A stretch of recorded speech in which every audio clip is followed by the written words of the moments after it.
Welcome everyone, and thanks for joining. I'm joined here today with Xavier Laxa from Catapult Software. He's the global sales channel manager for them.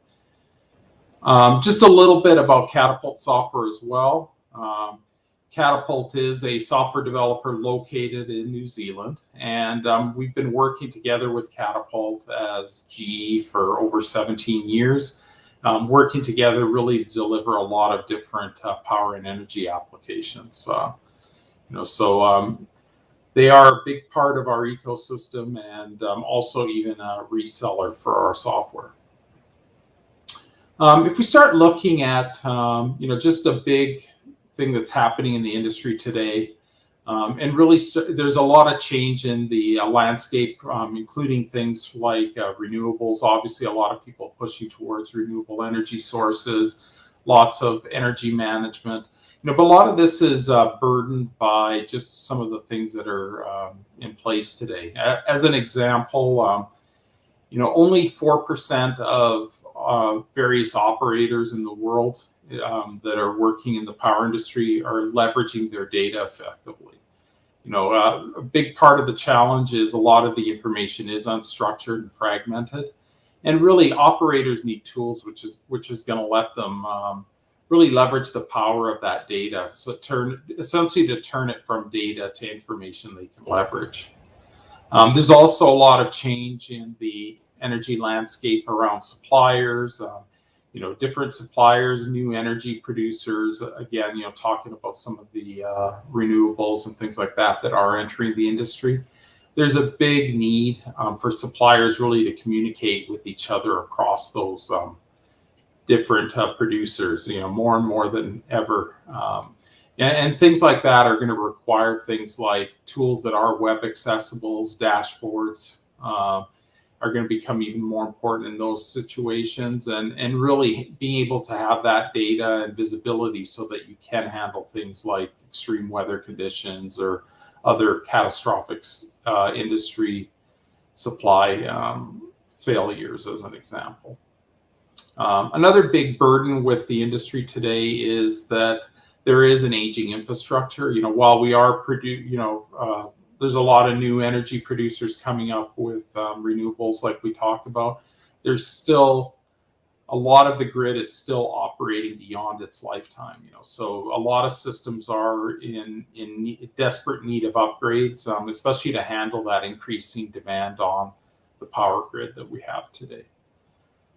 There's also a lot more security concerns than ever before. I think we've all heard the news articles in various industries, including the power industries, where systems have been compromised.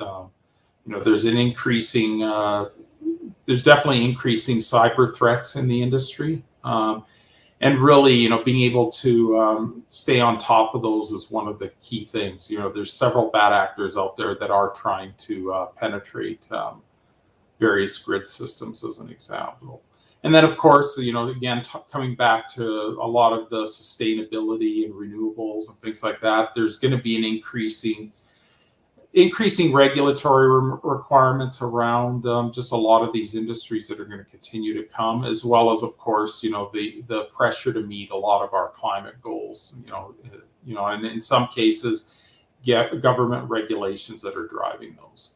All these are really going to drive the need for more standard reporting, and really when it comes right down to it, being able to measure is really the key to achieving those goals. If you don't know where you're at today, it's hard to know if you're improving and able to meet some of the goals that are being set forward. So if we start looking at what the future of energy systems management is, it really comes down to gaining visibility and control of those systems. So, a big part of what we'll talk about today is around getting visibility and control. And, really to provide that, it's just important to consider some of those changes that we've already talked about today. So in many cases, you'll run into a lot of different software systems and hardware systems across, the multiple power generation sites, whether it's traditional or renewable.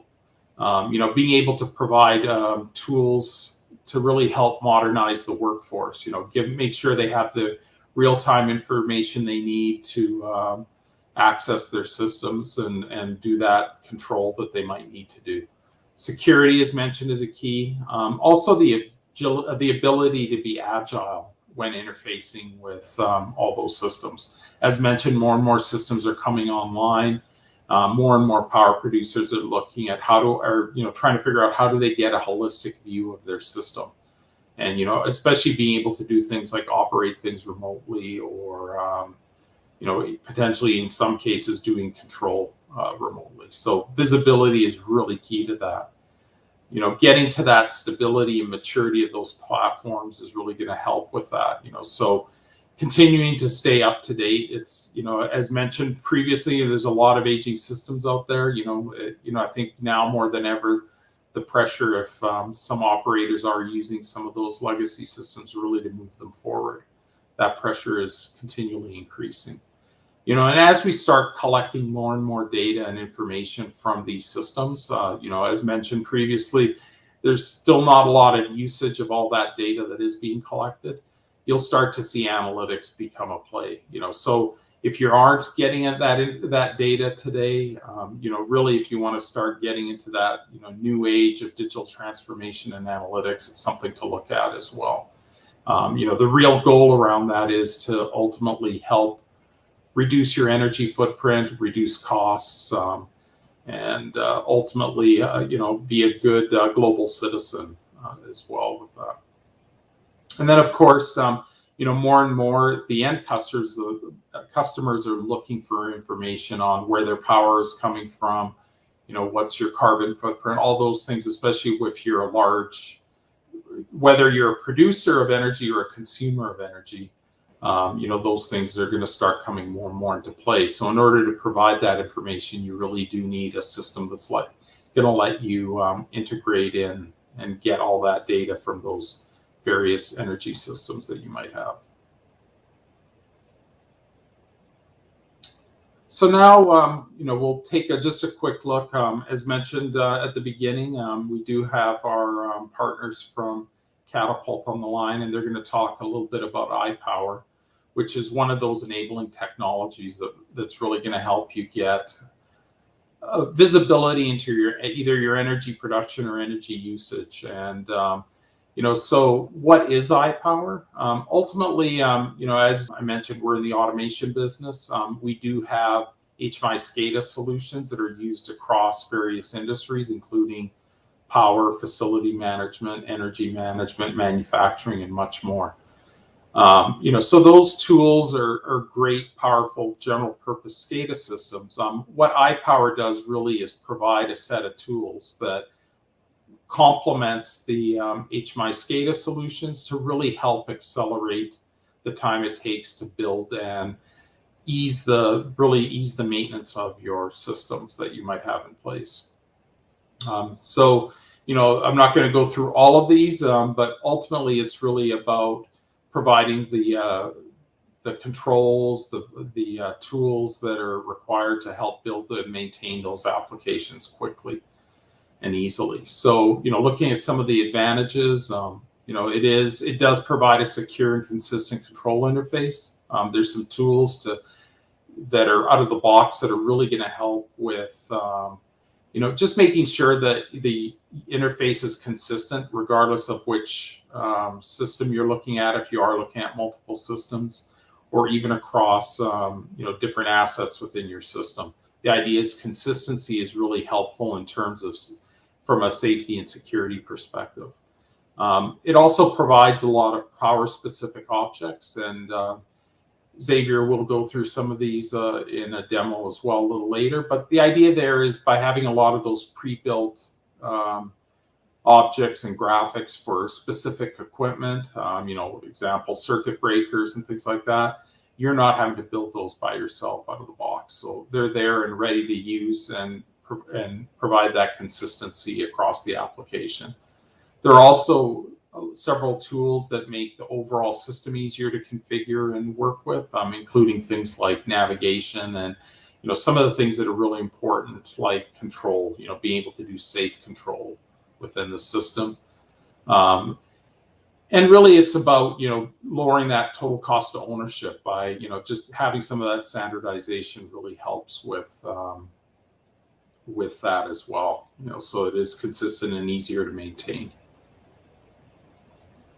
If we look at, some of the things we talked about previously around just some of the things that are changing, whether it's, obviously a lot more companies are concerned with sustainability, whether you're a consumer or producer. So things like energy management, for whether it's industrial manufacturing or whatever, even things like water systems or large energy users, being able to have visibility into those systems and get the data out of those systems is really the first step to how you can reduce your footprint as well. So if you start thinking about, it's a daunting task when somebody says, hey, you need to cut energy usage by 20% or something like that.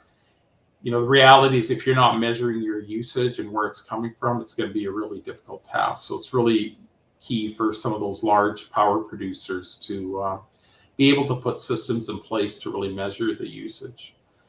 Things like critical power delivery. If you start thinking about data centers, various facility management systems and things like that, where backup power is required, you often need to make sure that you have visibility into the operation of that backup power system as well. Probably the most common use case, for a lot of these electrical applications are substations. So if we start looking at substations, really the key here is, being able to have a good, easy to use interface with those safe controls that we talked about is really critical to those applications. And then, if you are looking at more than one energy source, or one grid or microgrid, you might need to start looking at, having that central control room that can really tie a lot of that together.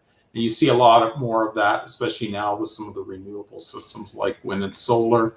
You pretty much you don't want to be going out to those systems every day. You need to put together some sort of a central control room that is going to allow you to get visibility of the entire system so you can manage and optimize it centrally as well. So with that, I'm going to hand it over to Xavier, and he's going to give us some more detailed information on how iPower can really help you meet some of these new energy needs that we have in the industry.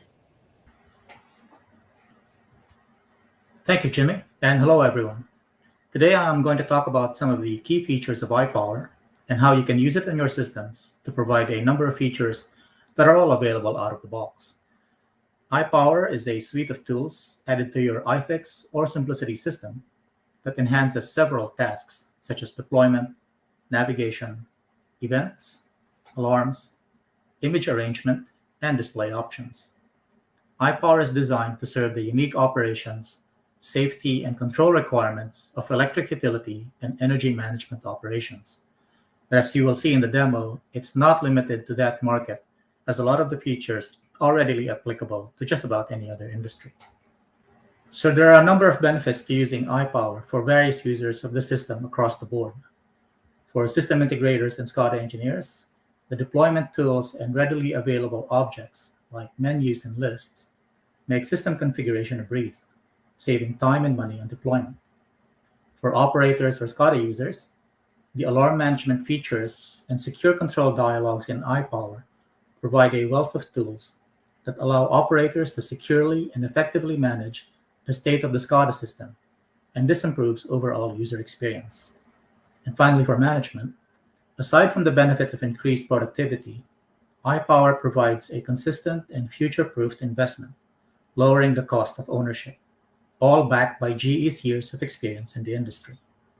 So these are all the features available in iPower, some of which we will be discussing today. As you can see, iPower provides features for various stages of a system's development, from design and implementation all the way to maintenance and auditing. Tools like DB Architect help with the rapid implementation of databases, while the out-of-the-box menu, lists, and dynamos in iPower allow for easy configuration of displays without the need for additional coding. The secure control dialogs and alarm management features in iPower help operators to maintain control of the system, while the event logs provide an easy way to keep tabs on system events and greatly assists with audits. We will be looking at these features in greater detail during the demo. So iPower is a product that's continually evolving with iFIX and Simplicity, taking advantage of new features with each system as they become available. Some of the versions that are about to be released include support for high-performance UI, multi-alarm operations, Python scripting for simplicity, and support for Configuration Hub, as well as a browser-based configuration interface for iPower in order to make maintenance that much easier. We've also added support for 61850 and improved the Edition 2 features that are available within iPower. There are also more features planned in the future, such as support for solar and wind farms, and improvements to the database engine within iPower. This roadmap is largely customer-driven, however, and we are more than happy to listen to any suggestions for features that would be most beneficial to current and future users. So with that out of the way, let's just jump into the iPower demo system now. So this is the iPower demo system. It's available as part of the standard iPower installation package and provides a number of example systems to show what iPower is capable of.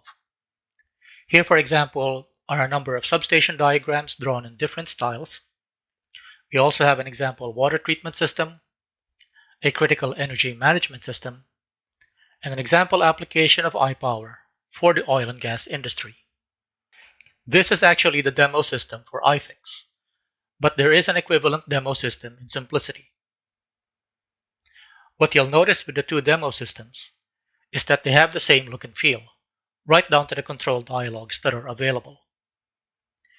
This makes it a great platform to standardize your systems, as no matter which you're using, the UI will be the same, cutting down on the need for repetitive training of users. For this webinar, we'll mostly be using the iFIX demo system, but we will cut into the Simplicity system for some features that are exclusive to that platform. So as you can see here, we've been using the menu above to navigate between the different pictures, and this is actually the iPower main navigation menu. It's an out-of-the-box and complete navigation system, which means there's no coding needed to gain the required functionality. By default, the menu includes standard functions like back, forward, home, and favorites, though it is completely user configurable. Users can navigate to any picture or configuration tool, such as Database Manager or Mission Control, as long as they have the correct access level, of course. So let's go to Configure mode and have a look at how to create and configure a menu. Creating a menu is easy. You just need to add it into an existing picture from the iPower toolbar, and then position and resize it as needed. Note that you can display the menu either horizontally or vertically, depending on your requirements. You can make changes to the menu by right-clicking on it and selecting the Menu Properties option from the pop-up menu. And from here, you can set a number of options. You can define several submenus, which you can then attach to a menu button, and then change the layout of the buttons on the menu. Finally, you can change generic properties, such as the default picture to display when the menu launches, or whether to display buttons as text only, image only, or both. Note also that iPower already provides some of the most common actions as pre-configured options, which can be attached to either submenus or buttons. However, if the action you need is not in the list, you can also create custom actions using VB scripts. Each action can also be tied to either the iFIX or Simplicity security system to make sure that only users with the proper credentials can access these actions. So here you can see one way that iPower makes it easier to implement projects. Navigation tends to be one of those parts that can be costly in terms of design and implementation. But because iPower's menu is available out of the box while being highly configurable, you can spend significantly less time on design and coding. Plus, you get the added bonus of a secure and consistent menu system, helping you to cut down on user training. So that's an overview of the menu navigation tool provided by iPower. Now let's have a look at another feature, which are the list controls. So the list control is an object that you can add to any existing iFIX or CIMPLICITY picture. It provides a summary of various tables of data presented as a list. The most common forms of the list are the alarm summary and the events list, but you can also use the list control to display disabled or shelved alarms and even a real-time data summary list. All lists have common features between them, such as the ability to create a filter or do advanced sorting on multiple fields. So for example, this data summary is a list of all the points in the SCADA database. As you can see, it can be very hard to look for a specific point, but I can use the quick sort feature to quickly reorder the list, or I can use the advanced sorting feature to sort on multiple fields on a priority basis in either normal or reverse sorting order. Even better, I can use the quick filter controls on the banner at the top to quickly drill down to a specific set of points. For example, if I just wanted to concentrate on the water treatment system, I can use the filters to quickly go to those database points without having to create a query command, making it easier to find points of interest. You can also make a selection of items in the list and either send them to a printer or export them to a CSV file, which can then be used in other reports. There are other special options available depending on the type of the list, which we will be showing later.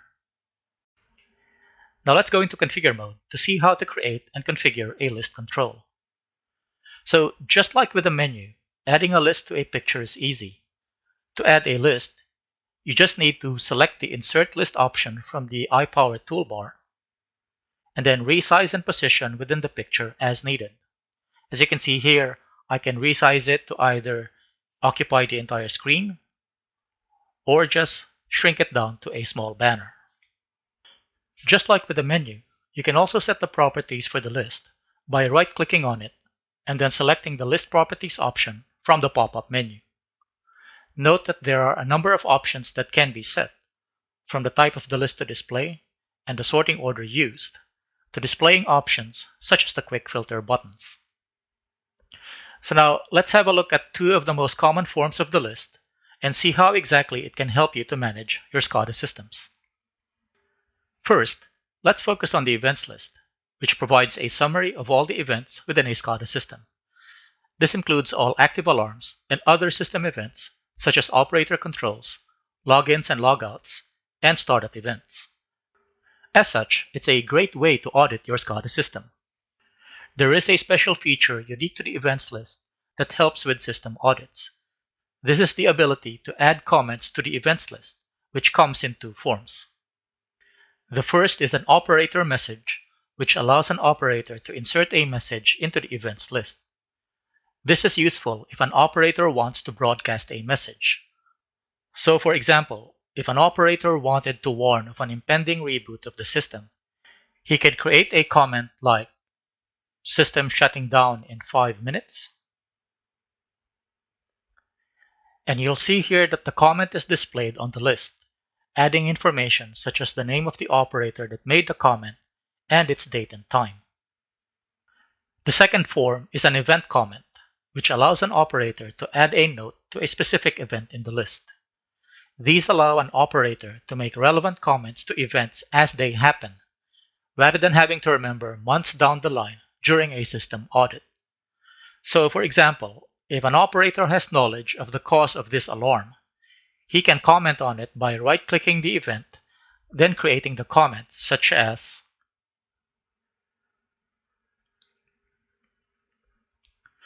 you can then see that the comment has the same date and time as the event, making it easier to determine which event was being referenced. This makes auditing a system not only easier, but more relevant and reliable in the information it gathers, saving on man-hours when trying to determine the cause of a specific system event. So that's an overview of the events list. Now let's focus on the alarm summary list. So this is the iPower alarm summary, which provides a list of all the active alarms within a SCADA system. It's a great tool for managing alarms and provides a number of features, such as the ability to quickly declutter the list by using the quick filters. Here, the quick filter and sorting options available within the list controls is very useful, as with just a few clicks, you can very quickly condense it to display only the most important alarms. You can zoom into a specific area and then filter based on an alarm priority, and then can just as easily clear the filter. This feature is vital to alarm management as it minimizes distracting or nuisance alarms to operators, allowing them to easily focus only on the most critical alarms. You can also right-click on the alarm summary to access the iPower pre-built menu. Here you can acknowledge or shelve individual alarms. More importantly, you can also perform these operations as a batch. So for example, I can select a group of alarms here and I can acknowledge them. Or I can select all of these alarms here and shelve them all. These operations also work in conjunction with the sorting and filtering options for the list controls. For example, I can filter to just the high priority alarms, and then perform a batch operation on a selection of the alarms from the filtered list. So here you have an example of how the alarm summary list from iPower can very quickly help you to manage a cluttered alarm system with just a few clicks, allowing you to focus on more important operations than just acknowledging alarms. So that's an overview of the list controls from iPower. Now let's have a look at the secure control dialogs. iPower provides a universal control dialog that is secure and consistent across the entire platform. This means that no matter where it is invoked, whether from a device dynamo, or a list, or a script, the control interface is always the same, which makes it easier for operators to learn. The controls are also secure, and only one operator can access it at any given time to prevent conflicting controls. The dialog also times out at a configurable time to prevent any one operator from indefinitely locking out a device. As you can see, there are a number of tabs available within the control dialog. By default, the control tab is always the first tab displayed, and this is the main interface for sending controls in iPower. Sending controls in iPower is a three-stage process, which helps to minimize accidental controls from being sent. The first stage is selecting the control, the second is clicking the operate button, and finally, you confirm the control to send, though the final stage is a configurable option. iPower also provides a number of methods for managing when controls should be sent out. The first is the control tag, which is a manual lock applied by the operator to a device, preventing controls to it. So for example, if we knew that the circuit breaker was being serviced, we can put a control tag like this to show that operators should not send any controls to it. The next time anyone on the network tries to operate the device, they'll see the control tag applied and note that they no longer have access to the control dialog until the control tag is removed. There is also a less restrictive version of the control tag called the information tag, which serves more as a warning to operators rather than as a lock. For example, if I noticed that this device was giving me faulty readings, I can apply an information tag to it like this. And now, anytime an operator tries to control this device, the first thing they'll see is the information tag. But unlike the control tag, they will still have access to the controls dialog after they've seen the warning. Note that both control tags and information tags have their own lists, and this is a great way to manage what tags have been applied. You can have a system-wide list of tags, or you can have a list that's specific to a location. Regardless of how it's applied, you can actually remove any applied tags from the list itself by double-clicking on its entry. So for example, from this list, I can remove the information tag we've just applied, and when I now click on the device, it's back to normal operation. Also, as a side note, All of the operations that we have been doing are all being logged in real time in the events list, including operator names and timestamps, which again helps greatly with auditing a system. Aside from the control and information tags, Simplicity provides a third option, which is the control interlock, which is an automatic lock applied to a device based on conditions within the SCADA network, as opposed to the manual nature of control and information tags. Let's move to the Simplicity system to demonstrate this feature. So here in the Simplicity demo system, we have a similar substation diagram to the one we've been using in iFIX. We have the familiar control dialogs as well as the lists, and if I try to control this device, I can send an open control without any issues. However, if I try to send a close control, you'll notice it gives me a message saying that it cannot perform the control because of an existing interlock. If we want to see the details behind that interlock, we can click on this button here, and it gives us a diagram showing that in order to close CB5, either incomer 1 or 2 need to be live. In terms of the substation diagram, it just means that either these 2 breakers need to be closed, or these 3 breakers should all be closed. So let's try to meet the conditions of the interlock. If I close the circuit breaker here, this should now allow us to send the close control to CB5. So if I retry the close control, you can see that the interlock is now gone, because we have met the conditions necessary to send the close control to CB5. So here you can see just some of the tools provided by iPower to not only make control systems more secure, but it allows you to add intelligence to the management of the SCADA network, allowing operators to be more efficient in their day-to-day tasks. In addition to secure controls, iPower also provides a number of tools within the control dialog. These include such features as manual overwrites, which is useful in situations where the reported value of a point is not the same as its actual value in the field. A manual overwrite will allow the operator to forcibly correct the value to match the actual value in the field, providing a more sensible and consistent display. iPower also provides the ability to manage alarms from within the control dialogs. From the Alarm tab, you can acknowledge an alarm or even pre-shelve it. Normally, you can only shelve an alarm once it has occurred, but in iPower, you can proactively shelve an alarm. For example, if I know that this device is soon going to undergo maintenance for the next 2 hours, I can shelve it now before it generates a large number of nuisance alarms. This way, once the maintenance work commences, the alarm summary is not cluttered with an alarm flood. Finally, there are a number of reference tabs that can be used to provide additional information to the operator. You can review switching information and I/O addresses for related database points, which are handy during commissioning work. And there are also options for displaying basic trends, auxiliary screens, and even create a note for the device. Notes are a handy way for operators to make comments about the device, which are kept in a handy text file, complete with its own version history. Operators can use this to keep track of maintenance schedules, or even just as a general record of faults observed with a device. So as you can see, the control dialogs not only provide robust and secure controls, but a host of other features that operators commonly use. Best of all, these features are all available out of the box and does not require any additional coding, allowing you to concentrate on more important tasks from the get-go. Next, let's have a look at the display management features available in iPower. iPower also provides options for managing multiple displays. You can arrange the pictures on a display according to various arrangements from tiled, horizontal, vertical, and cascading.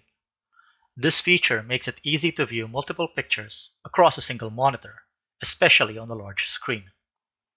If your SCADA client workstation has a grid of monitors, for example a 2x2 grid, there's also a feature for multi-monitor displays that allows you to send a picture from one monitor to another in the grid, using the Send To controls available from the right-click pop-up menu. Finally, iPower provides an auxiliary screen that allows for the display of multiple information tabs, appropriately called the tab display. Every tab contains a single display, meaning that anything you can put in a picture can be placed in one of these tabs. Here in this example, The first tab contains a faceplate of the device, while the other tabs contain an alarm summary, an events list, and even a trend picture. You can also put in third-party ActiveX objects, or even bitmaps, or display a document using a PDF viewer. For example, in this tab, we are displaying the manual for the device as a handy reference for the SCADA operator. So those are some of iPower's display management features. Now let's have a look at some of the deployment features available within iPower.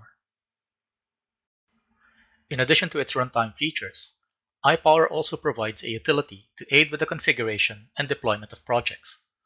This utility is called DB Architect, which is available from the main menu. DB Architect is a database management tool that aids with the rapid deployment of a project by allowing you to create templates from existing objects within the database. For example, if we wanted to replicate the circuit breaker, you would first create a new template for it, then create the new blocks from that template. First, let's create the template from the circuit breaker. You simply right-click on the device required, then select the Create New Template option from the pop-up menu. You then give the template a name and other useful information, such as a description and the name of the author. Once you've defined these, click on Apply, and the new template will be created under the Templates tree. Once you've created the new template, you can now create new database blocks simply by right-clicking on that template, then selecting the Create New Blocks option from the pop-up menu. You can now specify where the new device will be located, and for this demo, let's place the new data blocks in a different location. You can also specify changes to the I/O addressing of the new data blocks. You can either choose to place them in a different RTU, a different OPC server and group, or just simply offset them from the existing I/O addresses. After that, you can now click on the List Blocks button, and DBA will provide you with a list of the data blocks that are about to be generated. From here, you can still choose which data blocks will actually be generated, and once you're happy with the list, you can click on the Generate button to start creating the new data blocks. Once it's finished, we can now have a look at the system tree for the Brown substation, and from there we can now see the newly created data blocks. Aside from templates, DB Architect allows you to manage the SCADA database in a more organized manner than just a flat spreadsheet. As you can see here, the database is presented as a hierarchic tree, and you can double-click entries on the branches to bring up the familiar database editor dialog. Note also that you can create a template from any level of the tree. For example, you can create a template for the entire substation by just following the procedures I've just demonstrated. So with DB Architect, creating new data blocks is not only quicker, but it's also less error-prone than using an I/O schedule, as the process is largely automatic and allows you to leverage your existing devices to serve as templates for new ones. So in this demo, we demonstrated some of the features that are available within iPower. I hope I was able to show you not only how easy it is to use iPower, but more importantly, how it can help you through all the stages of your SCADA system lifecycle. Note that there are other features available. If you're interested, check out our new videos on iPower. And if you'd like a deeper dive, please contact your local GE rep and they will arrange one for you. Thank you for your time.